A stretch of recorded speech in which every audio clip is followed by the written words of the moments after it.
My name is Drew Collins. I'm 18 years old. And 3 weeks before I was supposed to start college, I found out my parents stole $187,000 from me. My grandmother saved that money over 18 years. Every month. Every single month. So I could have a future. My parents drained it all to buy my brother a house. And when I asked why, my mother looked me straight in the eyes and said, "Because he's the one who actually matters in this family." I didn't scream. I didn't beg. I picked up the phone and called my grandmother. What she did next made the evening news. Before we begin, if you connect with this story, please take a moment to like and subscribe, but only if it truly speaks to you. Tell me in the comments, where are you watching from and what time is it there? Now let me take you back to 3 weeks ago, the day one phone call changed everything. I grew up in Ridgemont, small town, 12,000 people, the kind of place where everyone waves from their porch and nobody locks the front door. Our house sat on Oak Street, a brown ranch style with a patchy lawn and a basketball hoop Tyler stopped using years ago. 4 of us lived there: Mom, Dad, my older brother Tyler, and me. On paper, a normal family. In practice, a ranking system. Tyler was the son. I was background noise. He dropped out of college his sophomore year. His mom threw him a dinner, called it a fresh start celebration. He quit 3 jobs in 2 years. Mom called each boss ungrateful. He moved back home at 24. Mom redecorated his old room. Me? I made honor roll every semester. I joined debate team, worked part-time at the coffee shop on Birch Avenue starting at 15, bought my own textbooks, my own clothes, never asked for gas money. And every time I brought something home, a trophy, a grade report, an acceptance letter, Mom would glance up from whatever she was doing and say, "That's nice, Drew." I remember one evening specifically, junior year. I walked in with a report card, straight A's again, and Mom was on the phone with Tyler. She waved me off without looking, pointed at the kitchen counter. I set the report card down. It was still there 3 days later, unopened. Dad sat at the end of the table most nights, quiet, eyes on his plate. He never said I didn't matter. He just never said I did. The only person who ever made me feel like I counted was my grandmother, Grandma Ruth. She told me when I was 10, "This money is yours, sweetheart. I saved it for your future." I never doubted that. Not once. I didn't know Mom had started draining the account the previous November.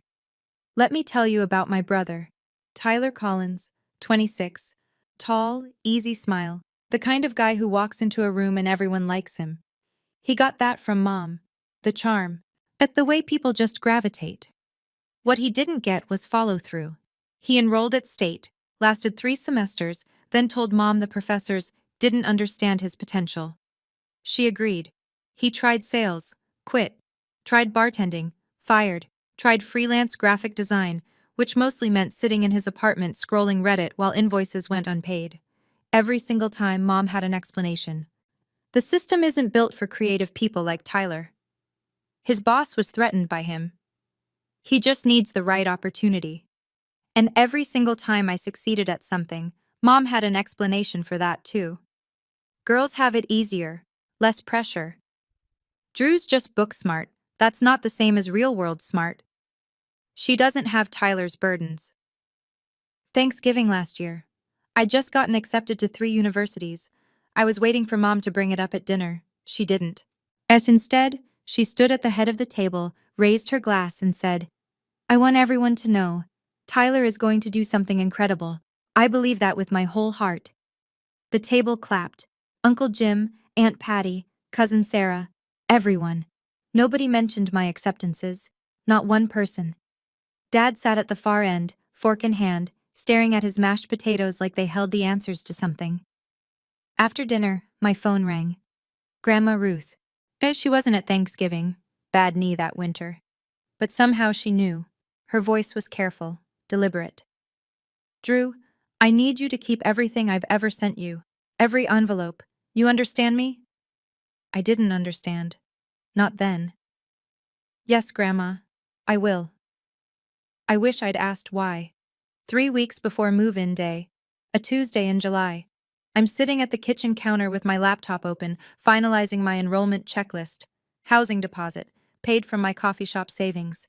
Meal plan. Selected. Tuition. To be transferred from my college fund.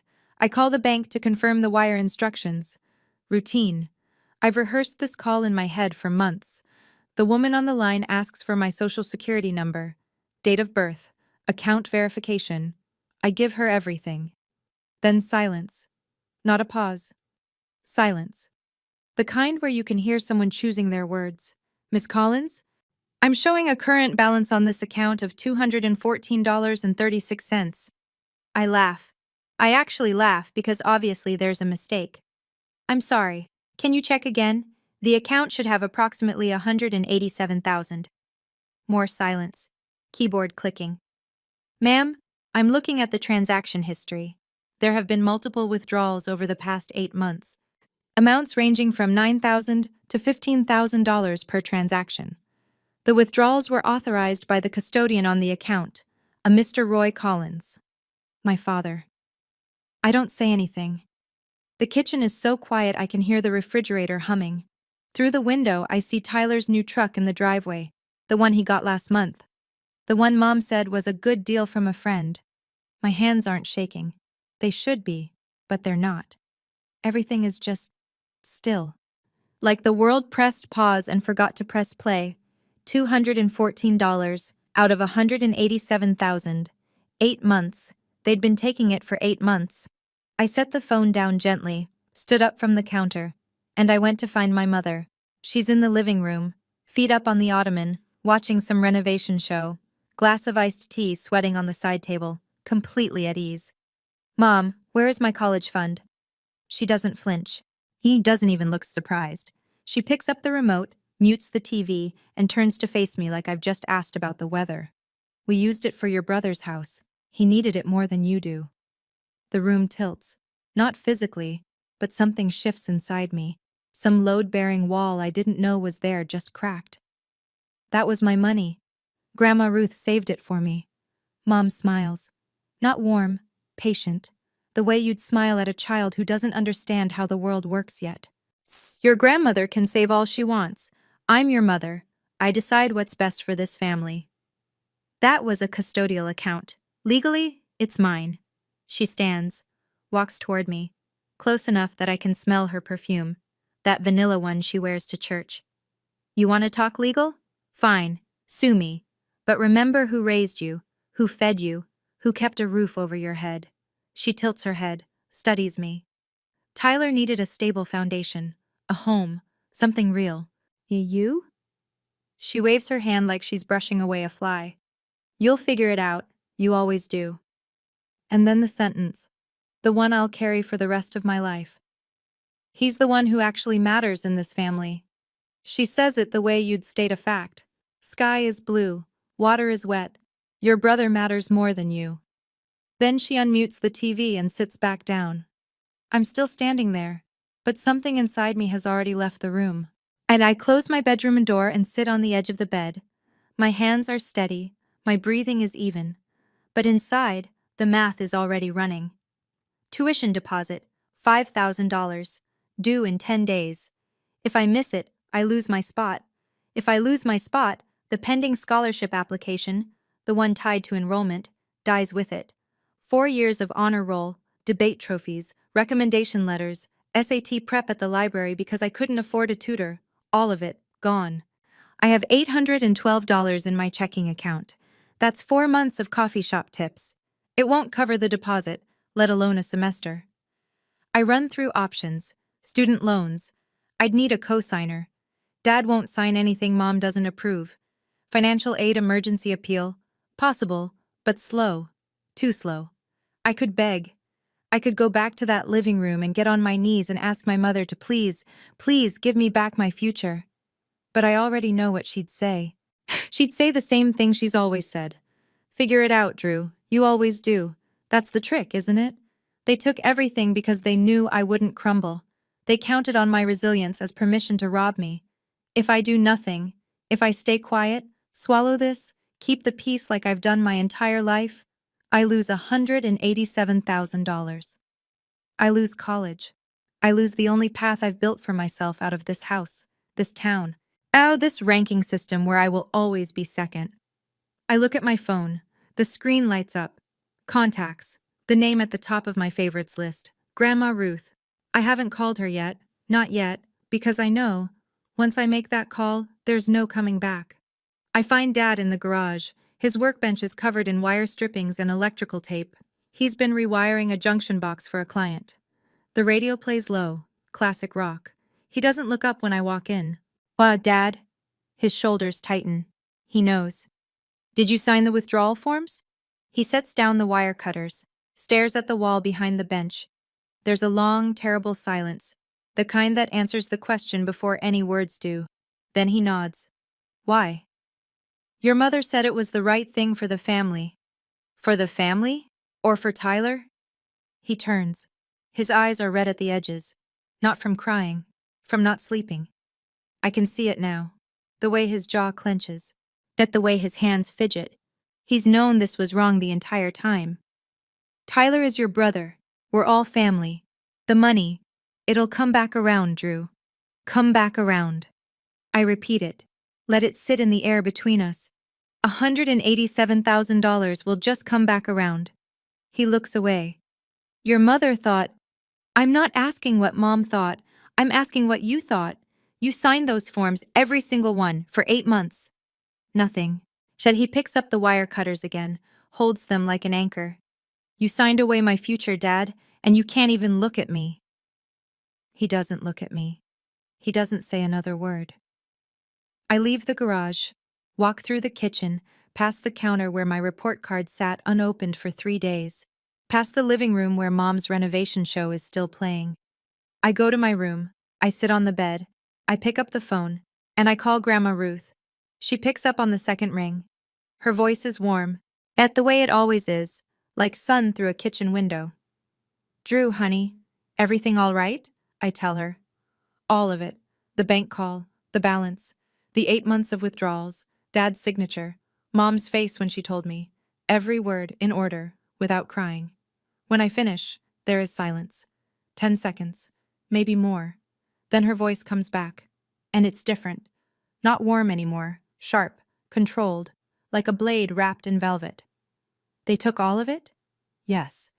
Grandma. When? Over the last 8 months. Your father signed? Yes. And your mother knew? She planned it. Another silence. I hear her breathing, slow, deliberate. The way she breathes when she's thinking, really thinking, about what comes next.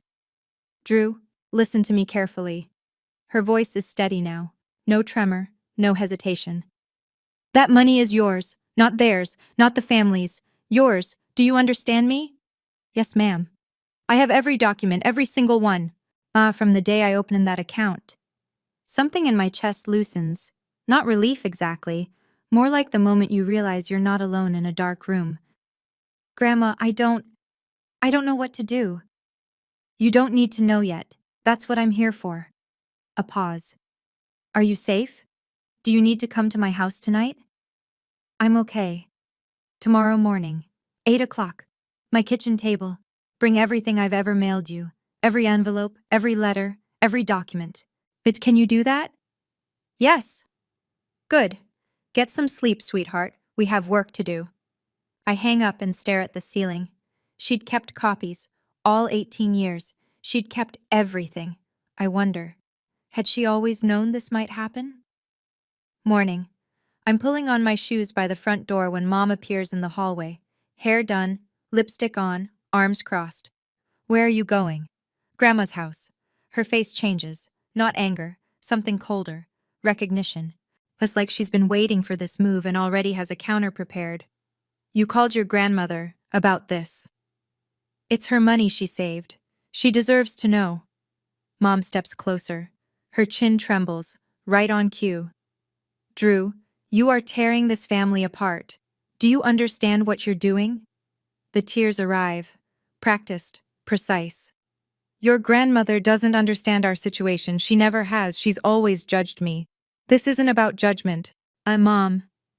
You're choosing her over your own mother, after everything I've done for you. I watch her perform. The quivering lip, the hand pressed to her chest. I've seen this exact routine 100 times. when Dad questioned the credit card bill, when Tyler's landlord called about late rent, when Aunt Patty asked why I wasn't in the Christmas card photo. Cry, deflect, reframe. Make yourself the victim. Dad stands behind her in the hallway, arms at his sides, silent.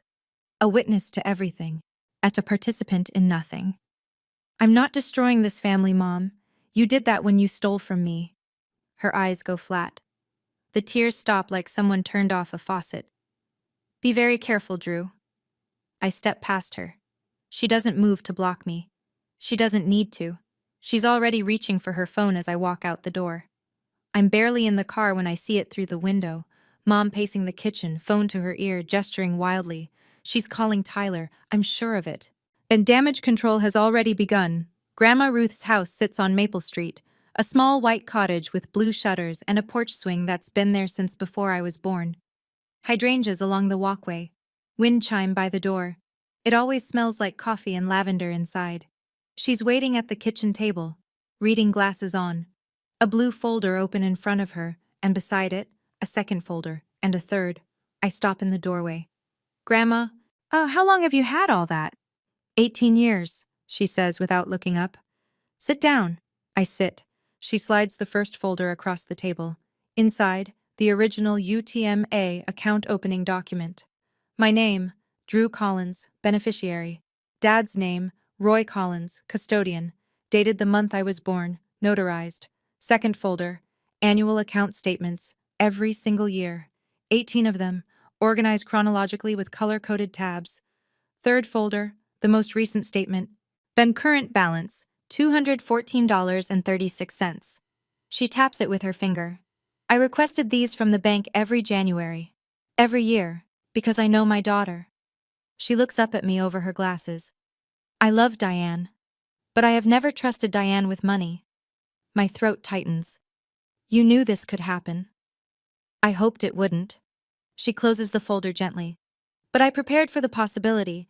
That's not the same as expecting it. She stands, pours me coffee without asking, sets the mug in front of me.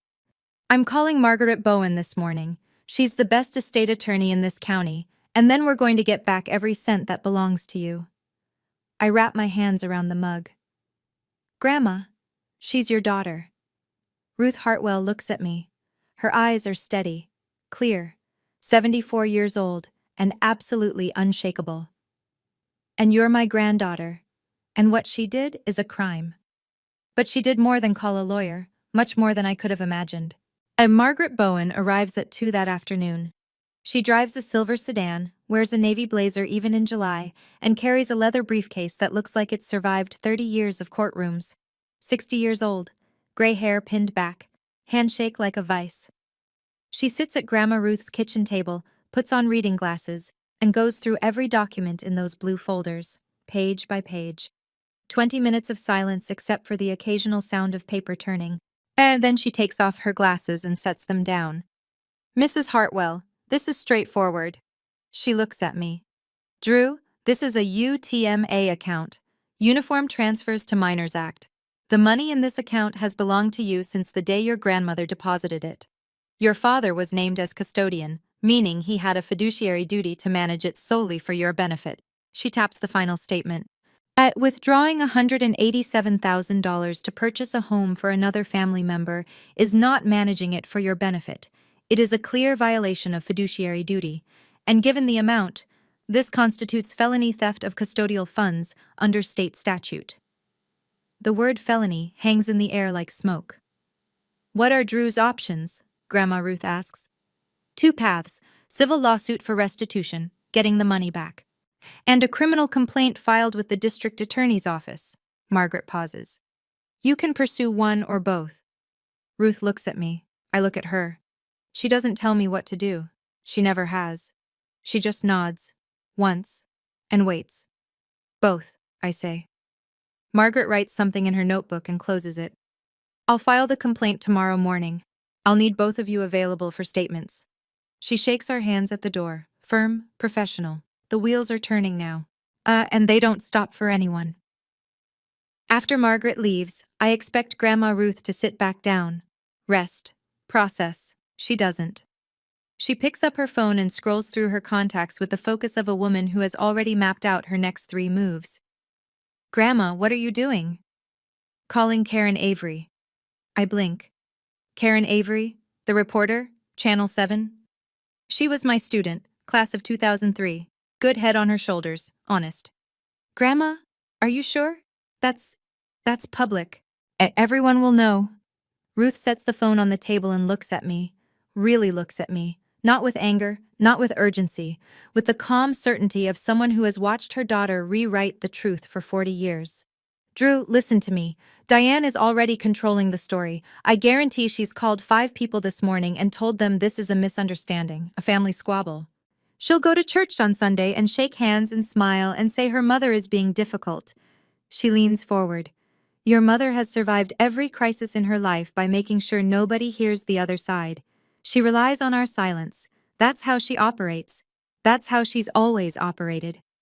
I think about the Facebook post I know is coming, the one where Mom casts herself as the victim. I think about how convincing she is, how she cried this morning on command, how even I, my who knows better, almost believed her. If we stay quiet, Ruth says, she turns this into a family disagreement. The DA sees a he said, she said, and she walks away. She picks up the phone again. I didn't save that money for 18 years to let my daughter steal it in silence. She dials. I sit at the table and realize my grandmother isn't just angry, she has a plan, and I have no idea yet how far it will go. By that evening, Mom is in full operation. My phone buzzes 11 times between 6 and 9 p.m. I don't answer. She calls Grandma Ruth. No answer. She texts us both. This is a family matter. You are destroying everything. Tyler will pay it back. Just give us time. But time is exactly what she used to take the money in the first place. 8 months of time. Quiet, calculated, month after month. Tyler calls me at 8:30. I pick up this one. Drew, Mom says you went to Grandma's. She's freaking out. She told me to come over there and smooth things over. Tyler, did you know where the money for your house came from? Silence. Then, Mom said she took out a home equity line. That's what the paperwork showed. There was no home equity line. She lied to you too. More silence. I can hear him breathing. Drew, Listen, let me talk to Grandma.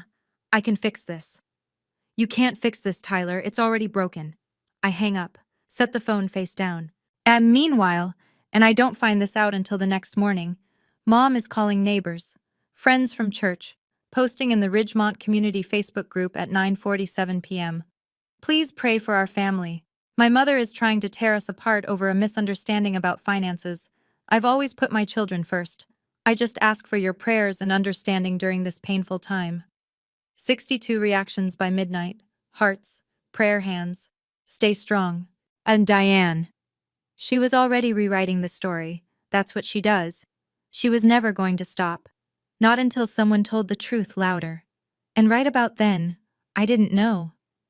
But Grandma Ruth was sitting in her kitchen, drafting an email to Karen Avery with 3 blue folders at her elbow. I sat in my room that night staring at Mom's Facebook post. 62 people sending her prayers. And I thought, am I the one in the wrong here? She called it a misunderstanding. A part of me, and the part that spent 18 years wanting her to love me, wanted to believe that. But $214 in my account is not a misunderstanding. That's a choice. And her choice didn't include me. If your mother took $187,000 from you and called it a family decision, would you believe her? Or would you keep going like I did? Tell me in the comments. 2 days later. Saturday, my high school graduation party. I don't want to go. And it feels like walking into a stage play where everyone has the wrong script. But Grandma Ruth calls me that morning and says, "Go, sweetheart. Smile. Be gracious. Let your mother feel comfortable." Something about the way she says it makes me think this is part of a larger design. But I don't ask. The party is at our house on Oak Street. Mom has gone all out. Streamers in the school colors. A banner that reads, "Congratulations, Drew," in gold letters. Catered sandwiches from the deli on Main. A sheet cake with my name on it. 30 people fill the living room and spill onto the back patio. Uncle Jim and Aunt Patty. cousin Sarah. 3 of my teachers, including Mrs. Patterson, who taught me AP English for 2 years. Neighbors. Mom's church friends. A few of Dad's work contacts. Tyler is here too. He sits in the corner of the patio with a beer, barely talking. He looks like a man who hasn't slept in 3 days. Mom glides through the room like she's hosting the Emmys. Lipstick perfect. Smile locked in place. She touches shoulders, refills glasses, laughs at every joke. At one point, she stands near the banner and puts her arm around me for a photo. "I'm so proud of this girl," she announces to no one in particular. "My independent little fighter, she's going to do amazing things." I smile for the camera. I say thank you when people hand me cards. I eat cake. But the whole time I'm watching, counting faces, 30 people in this room. Not one of them knows my college fund is gone. Not yet. It happens halfway through the party. I'm standing by the food table when Great Aunt Bonnie, Mom's aunt, walks up with a napkin in one hand and a smile so genuine it makes my chest ache. "So, Drew, where are you headed for college, sweetheart? I know Ruth must be so proud." The room doesn't exactly go quiet, but conversations thin. A few people turn. Before I can answer, Mom is there. Is materializing out of nowhere with her hand on my shoulder, squeezing just hard enough. "Oh, Drew is still figuring things out. You know kids these days. They change their minds every other week." Aunt Bonnie tilts her head. "But didn't Ruth set up a fund for her? She's talked about it for years." The room is listening now. I feel it. That collective lean-in.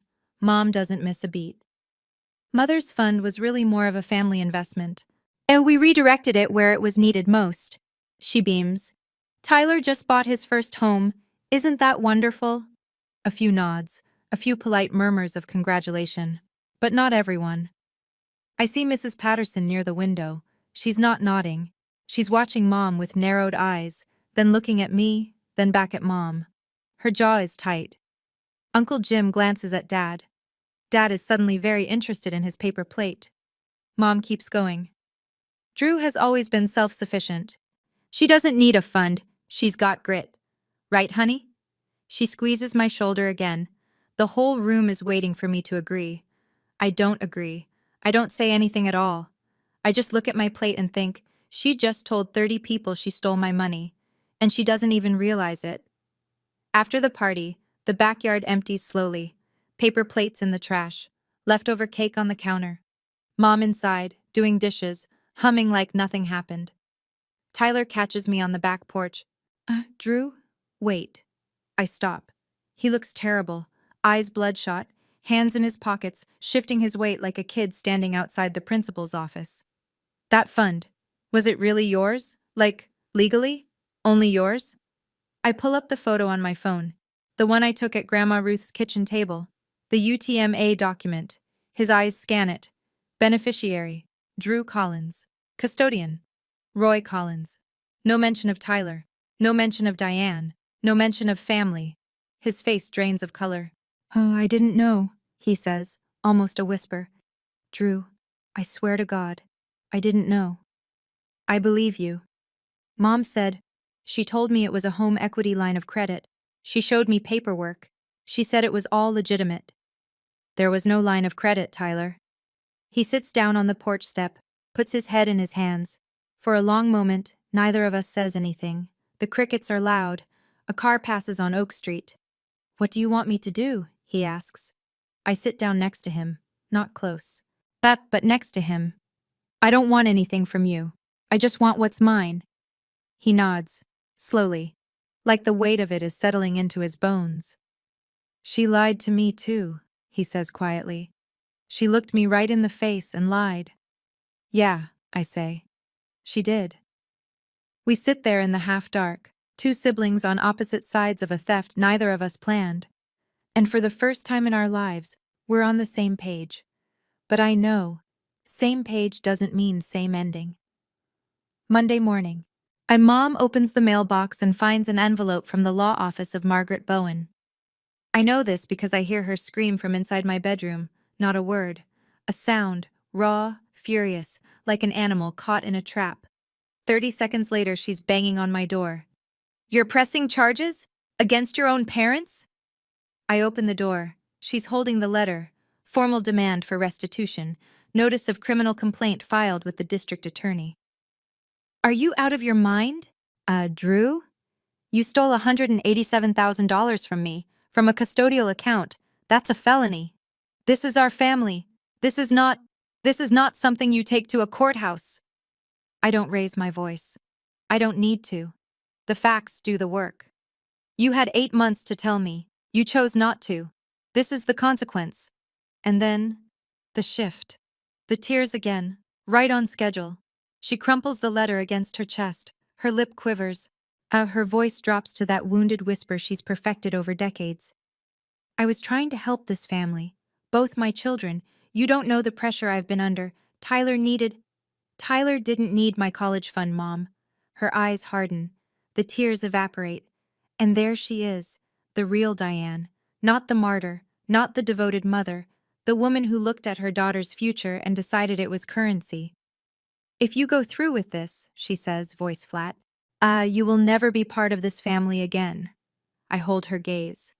I already wasn't. She stares at me for 3 full seconds.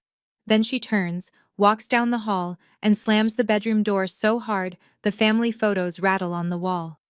The next morning, Grandma Ruth called Karen Avery. And everything changed. Karen Avery arrives at Grandma Ruth's house on Wednesday at 10 a.m. A cameraman, a field producer, a gray Channel 7 van parked on Maple Street. Karen is in her early 40s. And sharp eyes. She shakes Grandma Ruth's hand at the door and says, Mrs. Hartwell, I haven't seen you since sophomore English. You were a terrible speller, Ruth says, but an excellent listener. That's what matters today. They sit at the kitchen table. The blue folders are open, camera rolling. Ruth tells the story the way she does everything, calmly, completely without embellishment. 18 years of saving. $500 to $800 a month from a teacher's salary and pension. A total of $187,000, including investment returns, all deposited into a custodial UTMA account for her granddaughter, Drew Collins. She slides the documents across the table. Opening paperwork, annual statements. The final balance, $214.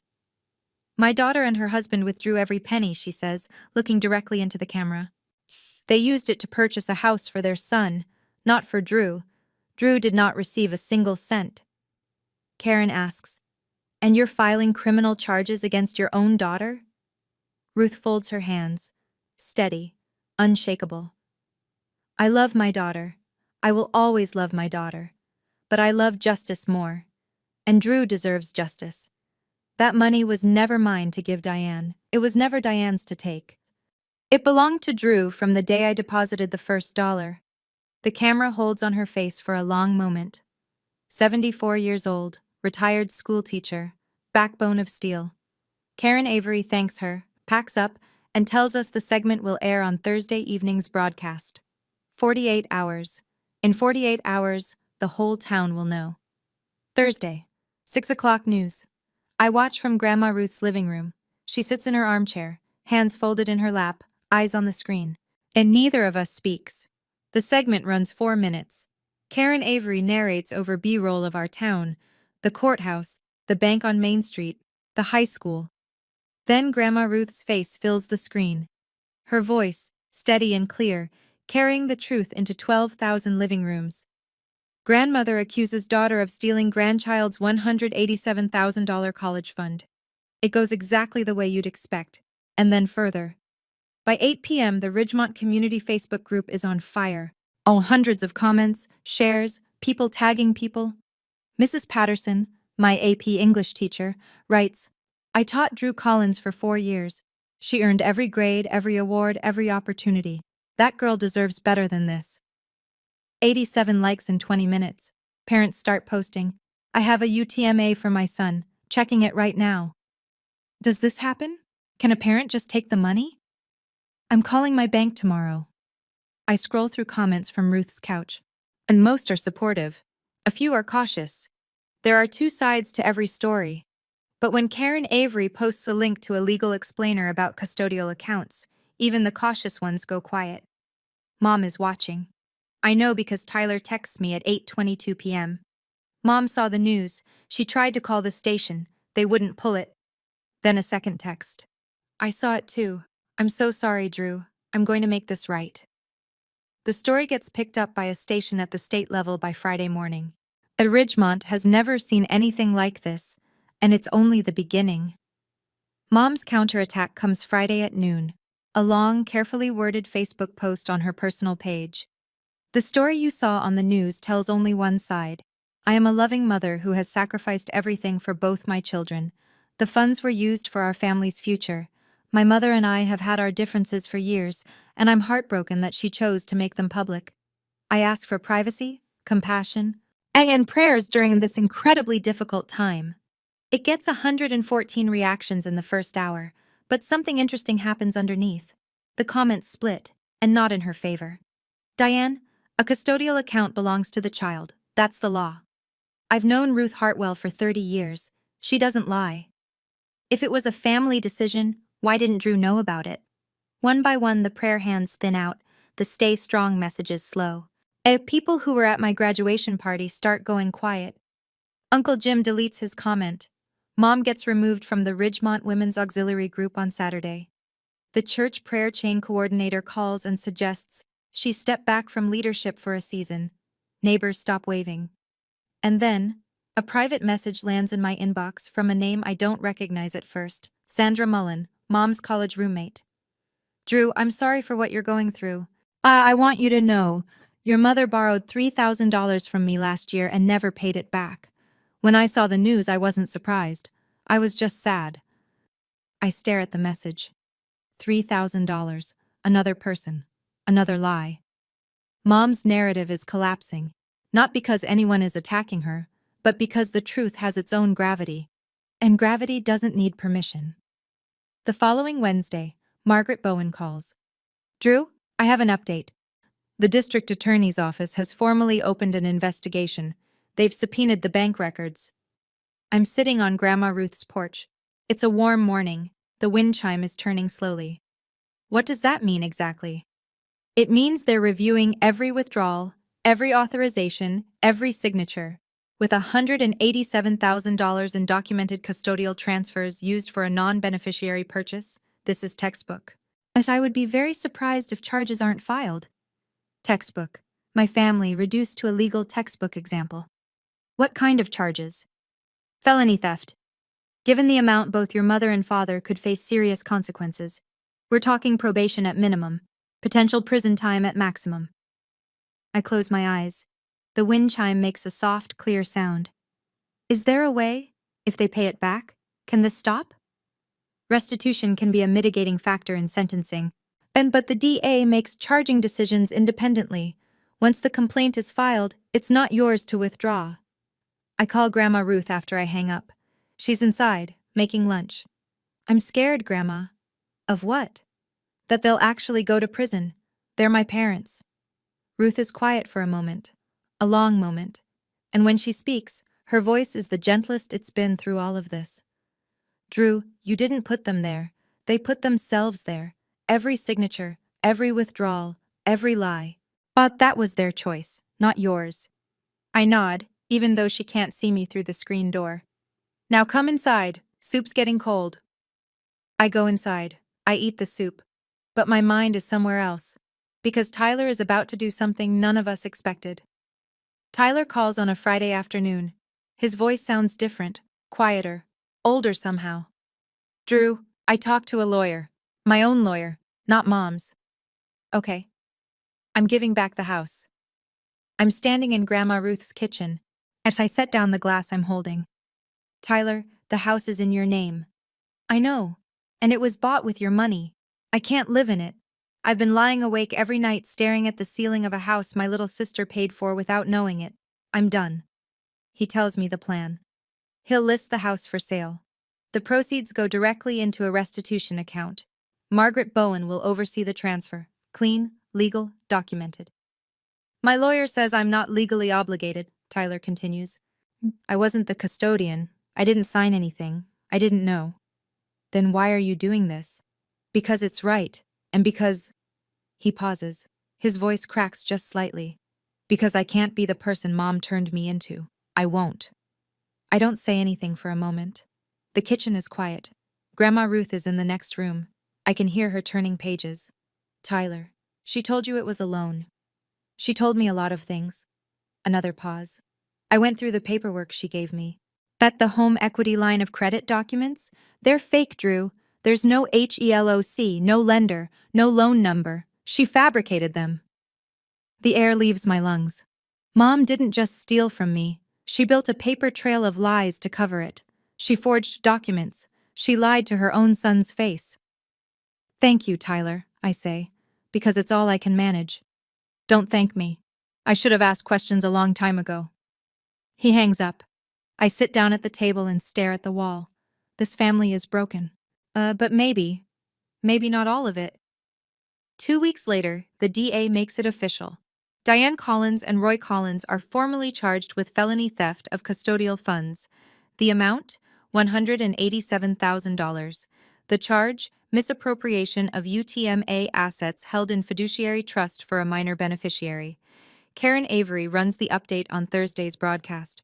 Ridgemont couple faces felony charges after allegedly draining granddaughter's college fund. Mom hires a defense attorney. That his strategy is predictable. Argue that as custodian, Roy believed he was acting within his rights, that the family understood the funds to be collective. A misunderstanding of custodial obligations. But the bank records tell a different story. 9,000 here, 12,000 there, 15,000. Spread over 8 months, just below the reporting thresholds that would trigger automatic alerts. Calculated, deliberate, not a misunderstanding, a strategy. And then Tyler's revelation about the fabricated HELOC documents reaches the DA. That changes everything.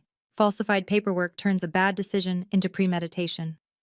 Roy, through his lawyer, approaches the DA with a plea offer. He wants to cooperate, admit fault, accept responsibility. Mom refuses. She's still fighting, still insisting this was her right as a mother. I watch the news from Grandma Ruth's living room. The same armchair, the same folded hands. I didn't want them in court, I say to no one in particular. I wanted them to be my parents. Ruth reaches over and squeezes my hand. She doesn't say anything. She doesn't need to. Outside, the streetlight on Maple flickers on. The sun is going down over Ridgemont, and the Collins family, whatever that word used to mean, will never be the same. But the truth is out, and truth, unlike money, can't be withdrawn. While the legal machinery grinds forward, Grandma Ruth does what she's always done. She acts. On a quiet Tuesday, she meets with Margaret Bowen at the attorney's office downtown. I sit beside her. Margaret has paperwork spread across the conference table, but this time, it's not about the case. It's about the future. I want to establish an irrevocable trust, Ruth says. For Drew, no family member as trustee, a corporate trustee, the bank. Margaret nods. That's the safest structure. No individual access except Drew, and only after she turns 21. Distributions limited to education and essential living expenses. Ruth opens her purse and pulls out a cashier's check. She slides it across the table. $42,000. I stare at it. Grandma, that's everything I have left. She says it plainly, like she's telling me the time. My savings, my pension reserve, everything that isn't this house and my Social Security. I can't take that. You're not taking it. I'm giving it. But the same way I gave the first dollar 18 years ago. She puts her hand on mine. Her fingers are thin, warm. It's not 187,000, but it's enough to start. I cry. For the first time since this whole thing began, I sit in a lawyer's office and cry like I'm 10 years old. Ruth doesn't tell me to stop. She doesn't say it'll be okay. She just holds my hand and waits until I'm done. You are worth every penny, Drew. You always have been. Margaret files the trust paperwork that afternoon.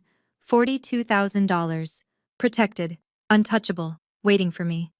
My grandmother is 74 years old. She just gave away her entire safety net. For me. Because she believes I'm worth it. And for the first time in a long time, I believe it too. Consequences don't arrive all at once. They accumulate like snow on a roof. Quiet at first, then heavy enough to change the structure. As Mom gets let go from her part-time job at Ridgemont Floral. Mrs. Garza, the owner, calls her into the back room on a Monday and says, "Diane, I can't have someone facing felony charges representing my shop. I'm sorry. Mom tells Dad it's because business is slow. Dad knows better. He doesn't say anything. Dad's work dries up too. He's a self-employed electrician, has been for 20 years, but in a small town, reputation is the only resume that matters. 2 regular clients cancel contracts the same week. A third stops returning calls. Nobody sends a formal letter. They just disappear. Mom gets removed from the church women's auxiliary board. Not asked to step down. Removed. Pastor Davis calls the house and requests a private meeting. Mom doesn't go. The neighborhood shifts, subtle but unmistakable. Mrs. Whitfield across the street used to wave every morning. Now she checks her mailbox with her back turned. At the Petersons next door stop inviting my parents to the 4th of July barbecue. Tyler sells the house. It closes in 6 weeks. Net proceeds after fees, $178,000. Every cent goes into the restitution fund that Margaret Bowen set up. Tyler moves into a studio apartment across town. He picks up extra freelance work. He doesn't complain. Tyler and I still talk. Short conversations, careful ones. Yet he texts every few days. Hope classes go well. I reply, thanks, hope you're okay. We're not where we were, but we're not gone either. The town doesn't forget. But the town also doesn't pile on. People just adjust. They rearrange their understanding of who Diane Collins really is. And that for someone who built her life on image, is the worst punishment of all. I don't ask for help. I never have. That's kind of the whole problem. But help comes anyway. Mrs. Toll Patterson, my AP English teacher, the one who watched Mom's speech at the graduation party and didn't nod, starts a GoFundMe 3 days after the Channel 7 story airs. The title? Help Drew Collins Get to College. Goal? $20,000. It hits 20,000 in 16 hours. By the 72-hour mark, the total is $67,000. Donations from across the state. $5 here, $50 there, a few anonymous gifts of $500. People I've never met. Writing notes like, I was the overlooked daughter too, go get your degree. And, Ruth Hartwell taught my mother in 1987. The apple doesn't fall far. Then the university calls. The admissions office. A woman named Dr. Simmons. Drew, we've been following your situation. We'd like to offer you a full tuition scholarship based on your academic merit and demonstrated community leadership. I'm sitting on Grandma Ruth's porch when she says it. My hand shakes for the first time in weeks. So, full tuition? Full tuition. 4 years. We believe in you, Drew. I hang up and walk inside. Ruth is at the kitchen table. Always the kitchen table, reading the newspaper. I stand in the doorway. She looks up. I got it, I say. Full scholarship. Her face doesn't change at first. Then her chin trembles. Then her eyes fill. And Ruth Hartwell, the woman who filed criminal charges against her own daughter without shedding a single tear, cries. And it's the only time I've ever heard her cry. I knew you would, she whispers. I always knew. The GoFundMe gets redirected to living expenses and books. Every dollar accounted for, every penny toward the future.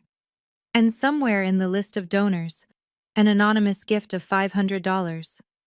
I find out later it was Tyler. 4 months later. October. The leaves on Maple Street have turned gold and the air smells like wood smoke in someone else's fireplace. Roy's plea deal goes through first. He pleads to misdemeanor theft, reduced from felony, in exchange for full cooperation and testimony. 3 years probation, $93,500 in restitution, his half. He stands in the courtroom in a gray suit that doesn't fit quite right and says, I accept responsibility, Your Honor. He doesn't look at me, but I see his hands trembling at his sides. Mom holds out longer. So she cycles through 3 arguments. The money was a family resource. She had custodial discretion. Ruth was acting out of spite. Her attorney pushes each one. The judge listens.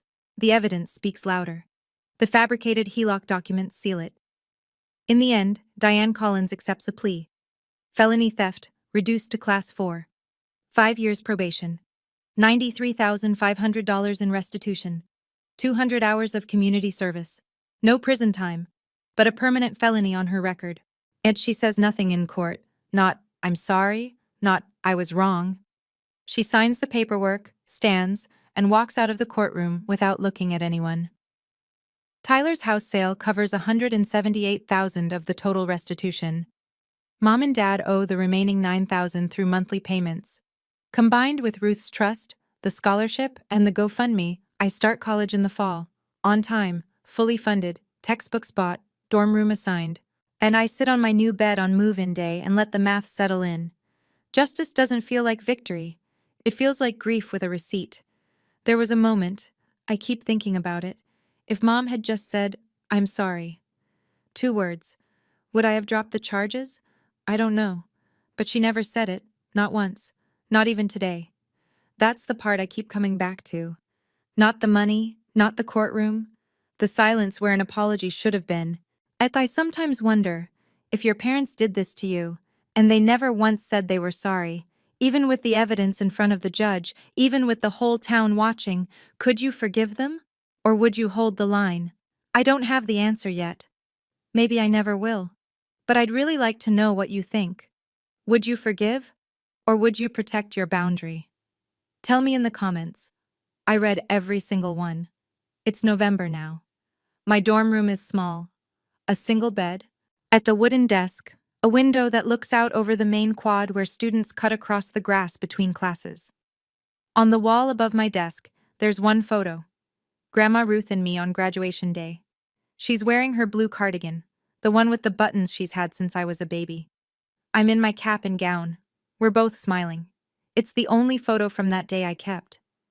People ask me sometimes, friends here at school, a roommate, a professor who read the article, whether I hate my parents. And I don't. That's the honest answer, and it surprises people. I'm angry. I'm hurt in places I don't fully understand yet. But hate takes energy I'd rather spend elsewhere. What I feel is something quieter than hate and heavier than sadness. It's the weight of knowing that the people who were supposed to protect you chose not to. I'm not telling this story so you'll feel sorry for me, and I'm not telling it so you'll despise my mother. As I'm telling it because I spent 18 years believing that silence was strength, that if I was just good enough, quiet enough, easy enough, eventually I'd be seen. I was wrong. Silence wasn't strength. It was permission. And when I stopped giving permission, everything changed. If you're in a situation where someone in your family is taking from you, your money, your peace, your sense of self, I want you to hear this. Setting a boundary is not betrayal. It's not burning a bridge. It's building a door, one that only opens from your side. You get to decide who walks through. I don't know if my parents will ever come back to that door, but for the first time, the door is mine. I call Grandma Ruth every Sunday night at 7. She's still in the house on Maple Street, still has the blue shutters, the wind chime, the hydrangeas. She told me last week that the porch swing needs new chains. I told her I'd fix them over winter break. And she said she'd believe it when she saw it. The blue folders are still in her kitchen drawer. Just in case, she says. I don't argue. Tyler texts me every few days. Short messages. Nothing heavy. How's the food in the dining hall? Terrible, but free. Ha, hang in there. We're rebuilding something. I don't know what to call it yet. It's not what it was before, because what it was before wasn't real. This is slower, more careful, built on something that might actually hold. But Mom and Dad, I don't talk to them. No calls, no texts, no visits. 2 months after the sentencing, a letter arrived at my dorm. Handwritten. Mom's stationery. The cream-colored kind with her initials embossed at the top. I sat on my bed and opened it. Dear Drew, I know you may not want to hear from me. I want you to know that I did what I thought was right for this family. Your father and I have always tried to give both our children the best we could. And I hope one day you'll understand that. I read it twice, then a third time, looking for the word sorry. It wasn't there. I folded the letter, put it in my desk drawer, and closed it. Maybe one day I'll write back. Maybe I won't. But that choice, for the first time in my life, is mine. I look out the window at the quad. Students walking to class in the cold. Breath visible. Futures ahead of them. Mine too. For the first time in my life, my future is in my own hands. If you're still here, if you stayed through all of it, thank you. I know this story is heavy. I know it's the kind of thing that makes you want to check on the people you love and double-check the accounts you thought were safe. I know because I felt all of that, and I lived it. I didn't tell you this for pity. I didn't tell you this for revenge. I told you because somewhere out there, someone is sitting in their bedroom right now, staring at a bank statement that doesn't make sense. And they're wondering if they're crazy. They're wondering if it's worth the fight. They're wondering if standing up means losing everything. It might. I won't lie about that. I lost my parents. I lost the version of my family I thought I had. I lost months of sleep and years of trust. But I gained something too. I gained my future. I gained my self-respect. I gained a grandmother who taught me that love and accountability aren't opposites.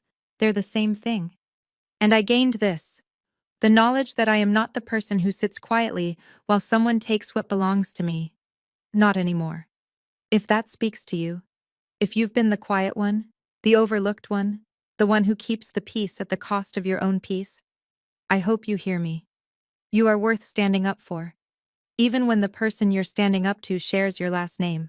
And Grandma Ruth, if you're listening, thank you for every envelope, every dollar, every Sunday phone call. I love you, more than I know how to say. Thank you for staying until the very end. If this story made you feel something, please hit subscribe and tap that notification bell so you don't miss what's coming next. And if you've ever dealt with a family member who took something that was yours, money, trust, your sense of belonging, I want to hear your story. Drop it in the comments. I read every single one, and so does this community.